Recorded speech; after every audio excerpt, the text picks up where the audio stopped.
Okay, okay. I am laughing because I was trying to go live right here in YouTube, and for whatever reason, the the YouTube channel says that this is a comedy. So I don't know if this is a comedy or what it is, but yeah, I was doing this little uh, shows calling it the hospital show because I was at the hospital and trying to catch up with my whole HIV London survivors community and people. And yeah, smile and have fun with the process. But I'm not sure if this is really a comedy. But if I can make you laugh and smile for a moment, that's good. So anyway, just catching up with you for a moment.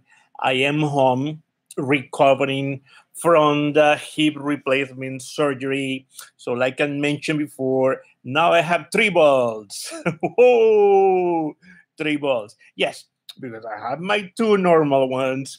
And then I have, they literally like they put your leg apart and then they put the titanium in the bone, in your bone, and then they put this little ball in between your leg and your hip. And anyway, so now I have three balls. um, so, saying that, um, I'm healing. It is true that it's a very common surgery, but it's not easy. Gosh, honestly, it's not easy, and I really hope if there's something that I can take out of this.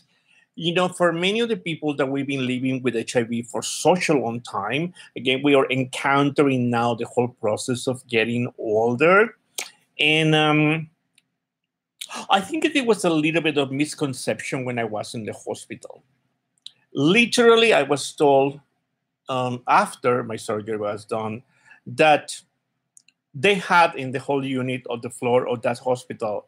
And this is a very good hospital, I'm telling you. I literally was told that they only do surgery for people that they are okay. And what she meant with that, because she knew that I was HIV positive, is um, that my T cells are good and my viral load is undetectable. And somehow there's this really huge misconception these days that your T cells are okay and your viral load is undetectable, your health is fine. It is true.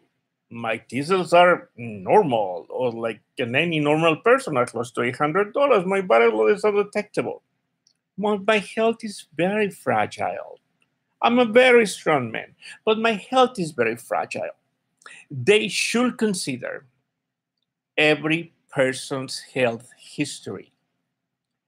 Even here in San Francisco, they were an up in arms thing because in a place that they give foods for people that they are disabled or they've been having problems with their health, they stopped giving food to many of these people that their T cells were good and the viral load was undetectable. So many members of my community that they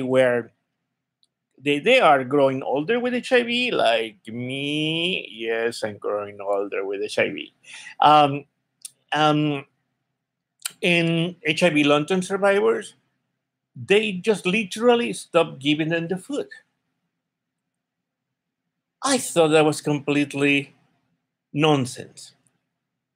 I think right now the pharmaceutical society and everybody keeps saying all this concept that yeah, you can live a normal life with HIV.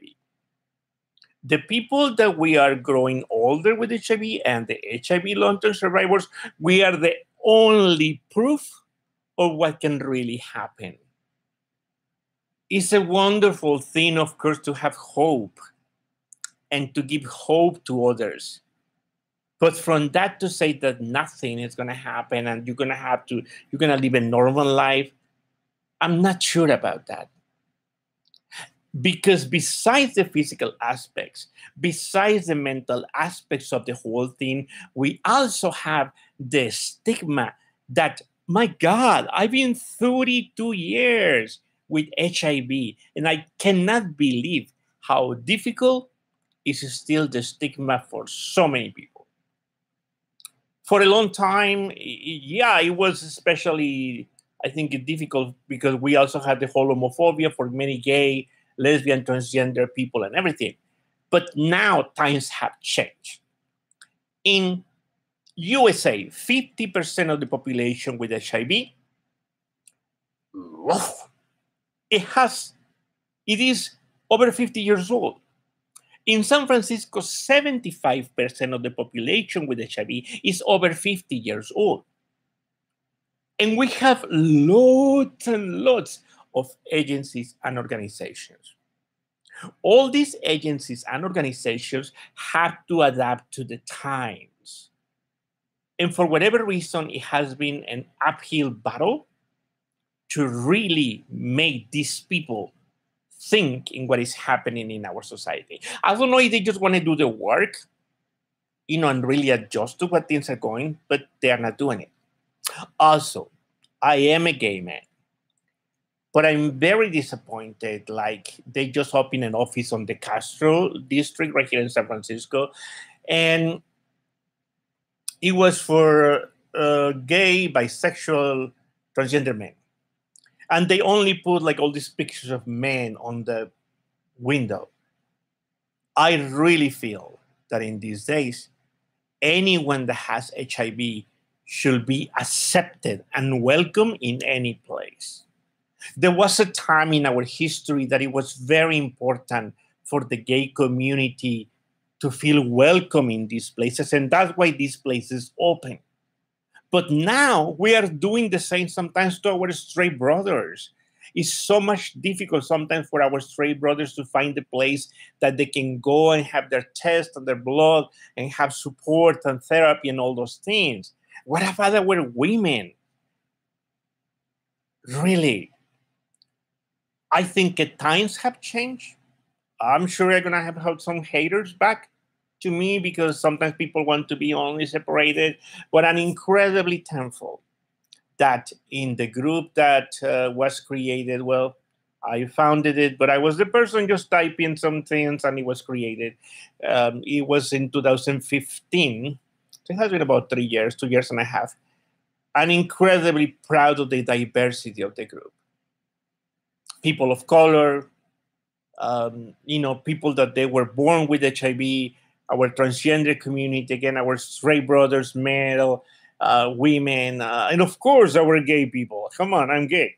And immigrants, I'm an immigrant. I don't know. I think it really things have changed. And all these agencies and organizations have to adapt to the times. And then we have, because we are the first generations growing older with HIV, we have to intertwine with all the agencies and organizations that they are about seniors, the senior community, and the Asian community. This intertwining has to happen one way or another. At this moment of time, in general, the senior community is very conservative. I think even should be a campaign that says, like you show all these people, different kinds of older people, and say, I'm a senior too, I am a senior too, come on. And you can see a motorcycle lesbian with a leather jacket, and you can see a hippie type guy, and you can see African American and Latino and women and all these people. But times have changed, and we have to keep adapting to the times. And also, by now, and everybody knows that we have so many HIV and AIDS organizations all over the place, at least here in USA. We have to ask for transparency of what things are happening. These agencies and organizations, and I work with many of them, and many people feel sometimes threatened when I speak in this way, but they are not in control of us. And we're not in control of them, but they should be working with us. These places are expressions of us. We are still the patients. We're not just survivors, we're still surviving because we haven't ended this thing. We are still, once again, the guinea pigs because now the process of getting older is here. We have to also get out of the HIV bubble and just stop just talking to our peers and go to conferences and places that we talk to other HIV positive people. This is very important, of course, because it's about supporting each other. But we have to break the bubble and talk to the world. Honestly, I do see myself, me or somebody else or something, that we have to talk to Oprah Winfrey or Ellen DeGeneres or, on big news stage and talk to the New York Times and all those things. And I know it's going to happen. We have to make it happen. Whoever is going to listen to this, I hope they give us somehow a connection with something like this to happen. I am right now in bed healing from this still my hip replacement thing, and it's going to take me a few more days or weeks. But I think we are in the process right now. There's some things that are so important that I want to keep talking about these things. Right now, the International AIDS Conference is happening. And from my past experience when I went to Durban, Africa, it's still the concentration of workshops and speeches about youth and prevention is the largest. There was almost nothing in Durban about growing older with HIV and HIV long-term survivors. And it doesn't have to be one or the other. But I really believe, again, that there cannot be a complete prevention if we don't think about history. We need to talk about intergenerational conversations. We need to be able to open our arms and our eyes both to each other and stop spreading these misconceptions. Neither the picture of the guy that nothing happens and is completely perfect, and neither the guy that is completely falling apart. Both exist.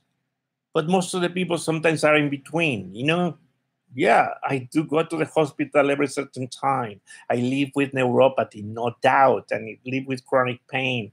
But there's many levels of what is going on in my community.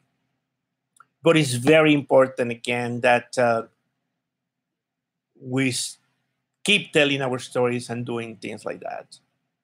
We are starting to receive the yes or the no for scholarships happening for the next USCA, the National AIDS Conference in Florida. I have seen many of us were denied the scholarship for the 50 plus. And at least from my case, I think I know the reason again, because I've been speaking up about certain issues and certain things that happened that I saw last year, including of how chaotic was the conference. And the fact that I heard someone in a high level position saying, and I told them already, so I'm not hiding anything, but he literally told me, if I work really hard, people, they're going to complain. And if I relax like I'm doing right now, people, they're going to complain. So therefore, I prefer to relax. I felt really almost insulted when I hear this, because for many of us, it is a very difficult thing sometimes to move or to make an effort to go to one of these conferences. And also because I see my community and I see how many of them, they really suffer so much, again, because of physical or mental issues. And to hear someone that doesn't want to give it 100% because it became a job, it hurts me. And also, I saw some other things that is almost like the Latino style that happened in some of Mexico and other countries, before the scholarships were given and they were selecting the people that they were going to select who was going to have the scholarships, a friend of mine called me and told me that somebody offered him already the position to be one of the people selecting for the scholarships.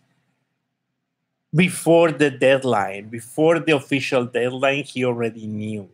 So there has been certain things that I keep asking for transparency. And we had to ask for transparency for the Internationalist Conference and for the Nationalist Conference and for local places here in San Francisco, like the San Francisco East Foundation or things like that. We cannot give up. Some people even think that we should put ACT UP again happening.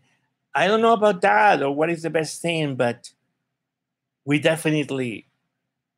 cannot keep quiet.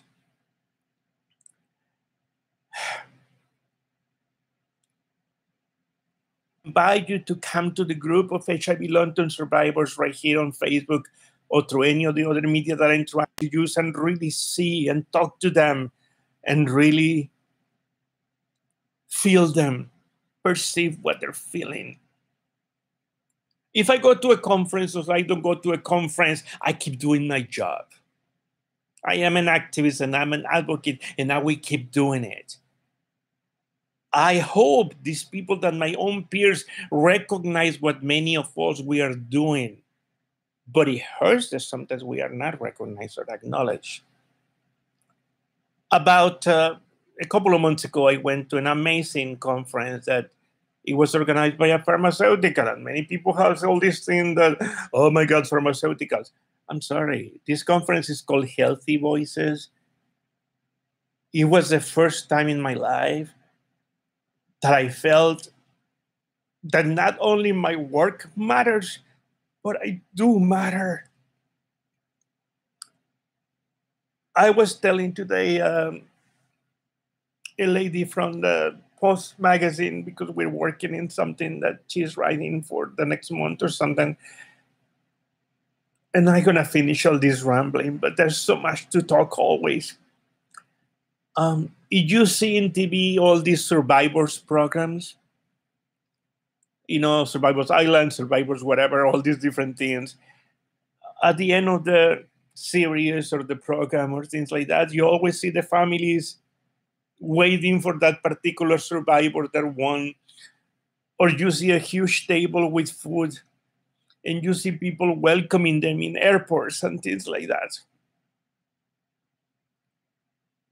And for all these people that are still surviving, many times, many of these people haven't even getting a simple acknowledgement of saying, Maria, Joseph, Luis, Peter, all of you, I'm glad you are alive. I'm glad you're here. And simple acknowledgement that tell you, I'm glad you didn't die. We honor and respect all the ones that they are gone, but I'm glad you're here. Yes, we need so many resources and things. We need housing, we need therapies, we need agencies and organizations and helping us in whatever possible way, because we didn't prepare to be all there. Lucky or unlucky, I am alive. I don't know if it's my fault or not, if I survive or not. But I am here. Surviving, still alive. So if there's something that you enjoy in what I'm talking about, pass it to other people. Because we have to break this bubble and tell the world that these people, after all the epidemic and all the media and everything that was happening for a long time, and then we got forgotten, that we are here. And I hope it comes from a governor or from I'm not expecting from this president, but from someone in it, or from even just one person to person that says, I'm glad you're here. I'm glad you are alive. And I want to tell you, all the people that are listening to me that are growing older with HIV, and all the HIV long-term survivors, I'm glad you're here. And that's all what I can do for you right now. But I'll try to do my best to do as much as I can. So I'm glad you are alive. Ciao for now. Now to end this thing.